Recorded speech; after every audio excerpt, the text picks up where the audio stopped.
So I've had the Victory Sheriff 25 for about a month now, and I'm really, really liking it. However, I have this urge, more so than with any other amp that I've owned, that it really needs to be turned up loud. Don't know if you can see it back there. It's a little dark in my car.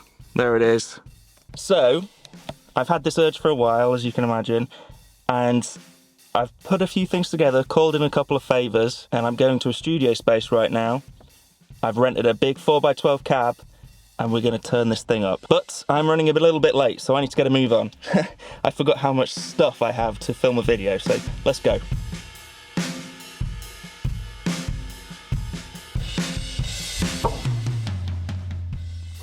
So, here we are. Let's get everything in and start making some noise.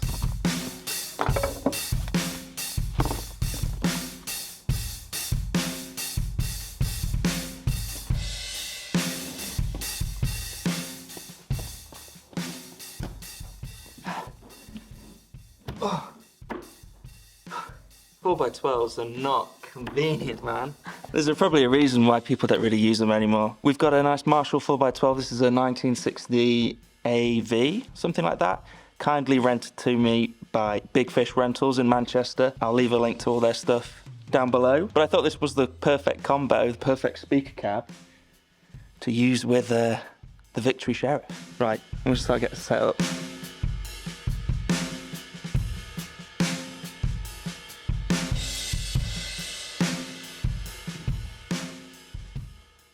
I've not actually mic'd up a cab for a long time because I used my Boss tube amp expander all the time. So a little E906 Sennheiser on the cab, and I also have a little condenser mic that is gonna pick up my voice, but I may also mix in a bit of the room sound. I think we may just need to start playing. Everything at 12 o'clock other than the presence, which is just backed off for now.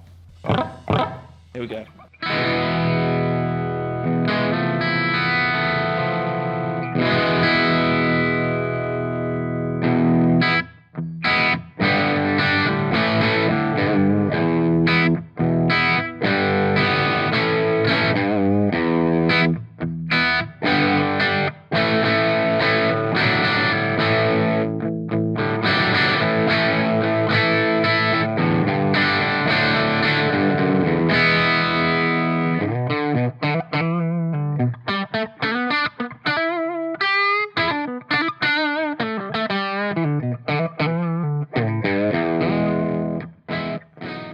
I mean, that's the sound, isn't it? I mean, compared to what I'm used to is, you know, in my room with some headphones, which is a great sound. It's great for recording demos, which is what I'm always doing. It's not the same visceral experience as this is.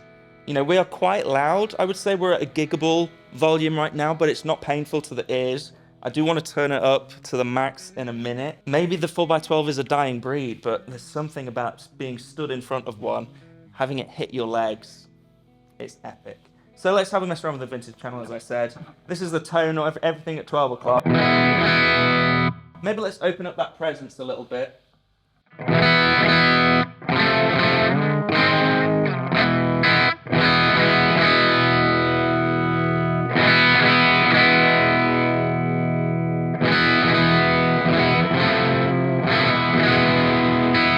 So we'll probably leave the presence about there.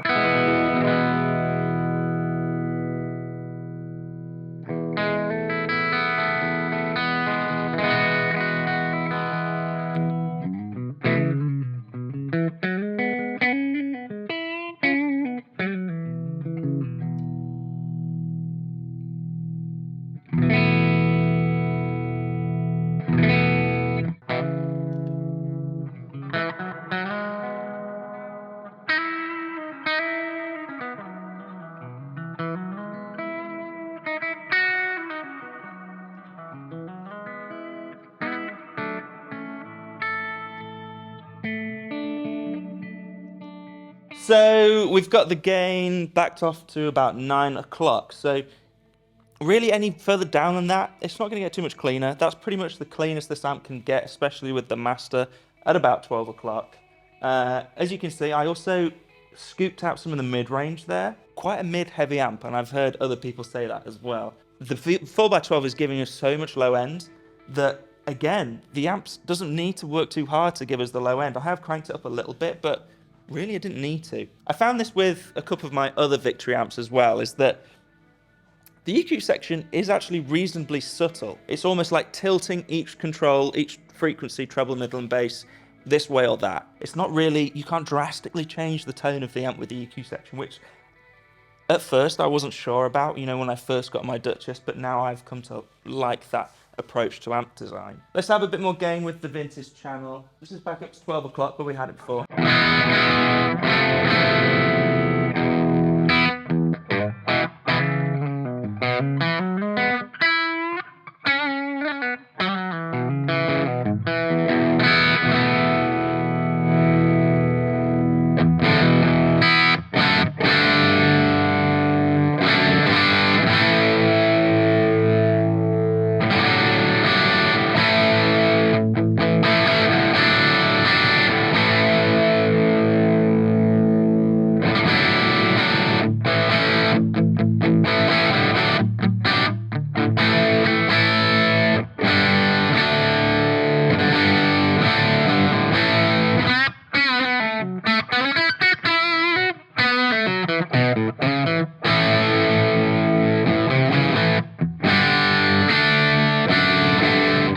It's addictive.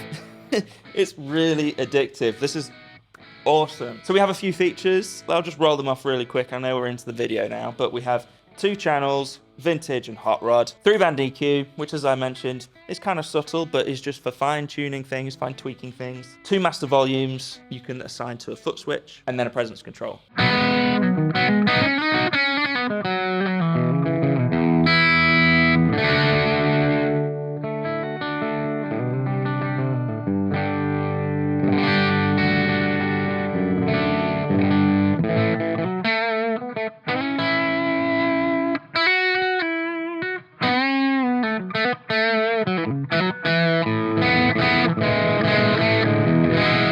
At this volume and at this sort of gain range as well, we've just boosted the gain on the vintage channel a little bit.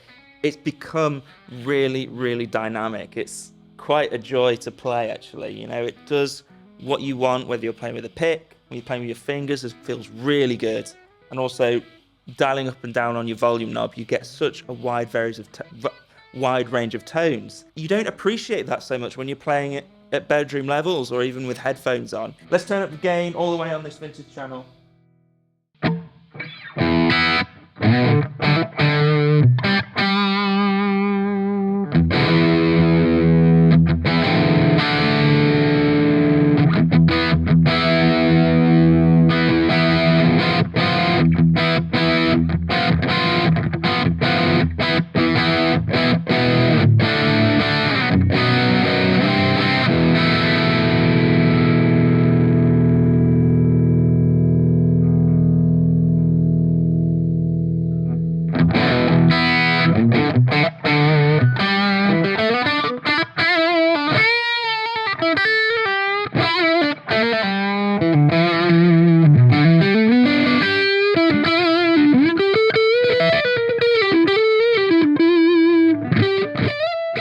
Sort of interested what sort of dB levels we're hitting at the moment, so let's put it back to the gain to 12 o'clock, and the master is also at 12 o'clock. I do have a dB meter on my phone. Let's have a look.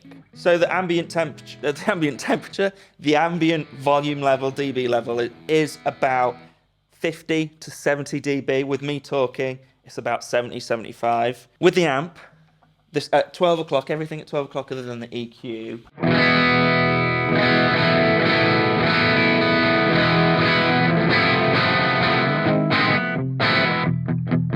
So there we were averaging 110 to 115 decibels, which is louder than I thought. That is loud. Let's put the master up to 2 o'clock.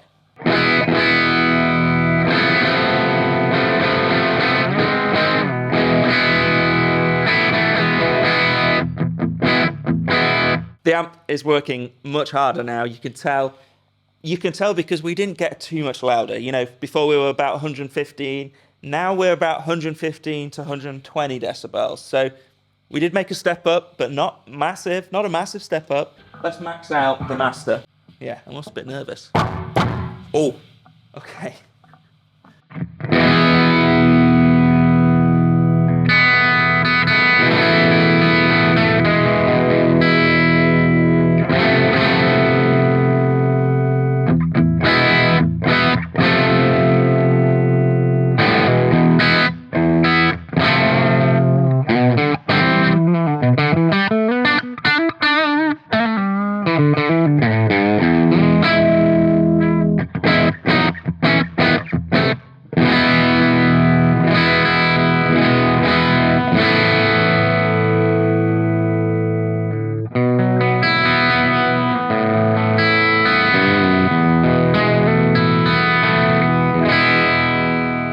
saying that the peak dB that we got to there was 122 decibels, which is fucking loud. I think it's the bottom end that's most interesting, and obviously we're experiencing that in full force because of the 4x12 cab. It does something where it's almost quite deceiving. You know, you get more bottom end, but it starts to tighten up as well.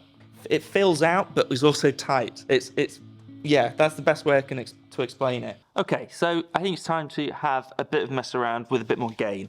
Now, pre-warn you guys, this amp has too much gain for me. You know, I think that's a theme across at least some of Victory's amps, is that they do like to give the user of the amp more gain, you know, as much gain as they could ever need. So I'm a bit out of my depth here, but I'll show it to you guys nonetheless, and we'll have some fun. So this is where we left. That's the vintage channel at 12 o'clock. Now let's switch over to the hot rod channel at 9 o'clock, so backed off a ways already. More noise.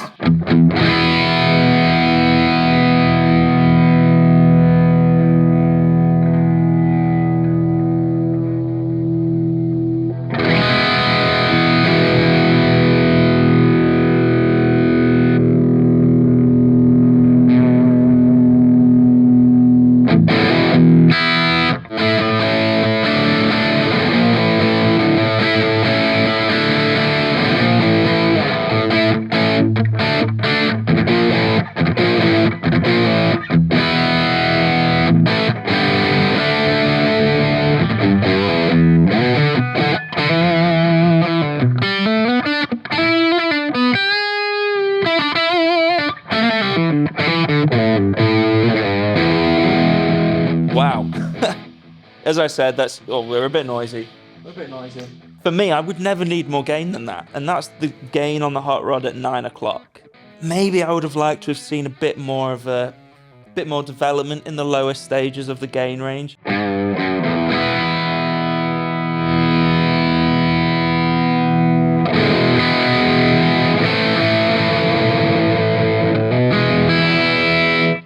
See what I mean? All that change was just in one notch of the knob.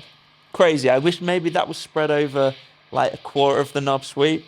I feel like there's some flavors in there that we're missing because it's just instant gain.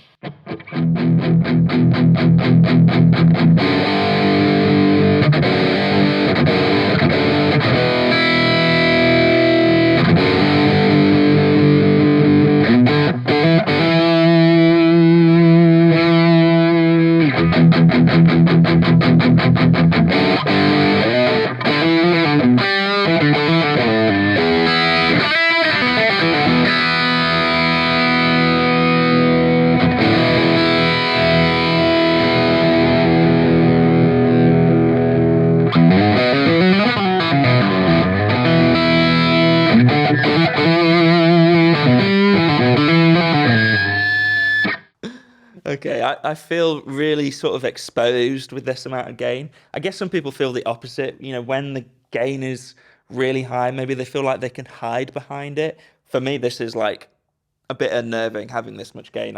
Let's go back to the vintage channel. We only got to half gain there, and I'm calling it quits.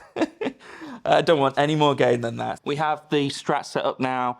We're going to plug some fuzz pedals in. We're on the vintage channel. Gain is about halfway.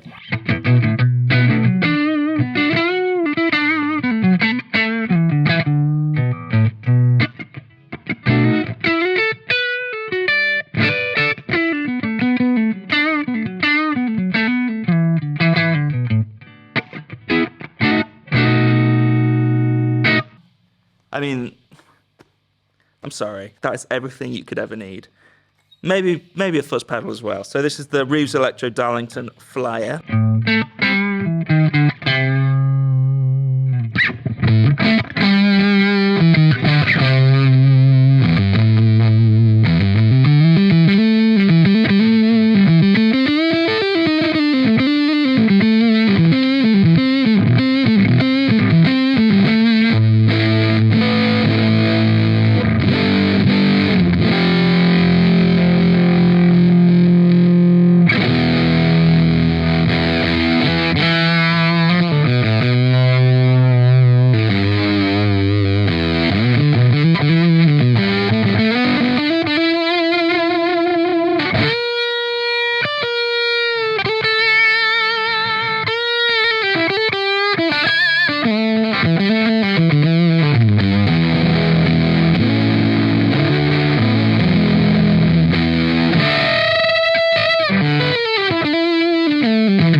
I never had fun like that with a guitar tone before. That's it. You know, that for me, that is it. We could go home there. I got one more fuzz pedal on here. This is a bit more of a weird one, so we'll have a bit of fun with that. This is the Mythos of Festus. Now, I wanted to try this one because sometimes you can get it to do a sub-octave thing. And I thought with the 4x12 cab from Big Fish, from Marshall, this might be an experience, so...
This has been the best day for guitar tone for me ever.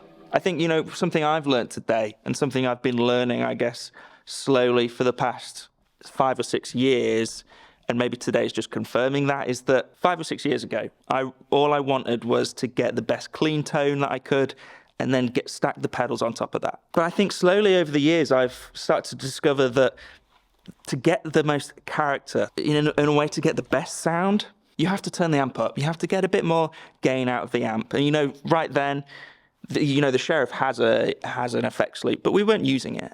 You know, I had a bit of delay on the end of that, and earlier on we were using some reverb. That was all going into the front end of a amp that was edge of breakup, even a bit more than edge of breakup, and still sounds good. You've just got to understand that, you know, your reverbs are going to have a bit more mojo on them, and, you know, it's not a bad thing. It's been such an experience, and I really recommend that if you can, just rent a rehearsal room on your own. You know, don't worry about being Billy No Mates. Just turn it up and have some fun. I don't think I've pissed anyone off. Nobody's come and told me to shut up, so, you know, who cares? So this video's all been about the amp. It's all been about this. And it is epic. It is such a good little amp. I mean, it kind of looks a bit ridiculous on the 4x12 maybe, because it is still a small amp. What a day. What a day. This was really working for me. That was really, really working for me. The Heritage was also great, but I don't know. Today I was definitely feeling more me, more comfortable playing the Strat. Maybe that's a lesson. So it's time for me to finish up here. I'm going to pack everything up and... yeah, go home, I guess. This is all a bit sad. I want to do this all day. Thanks, guys, and I will see you in the next one.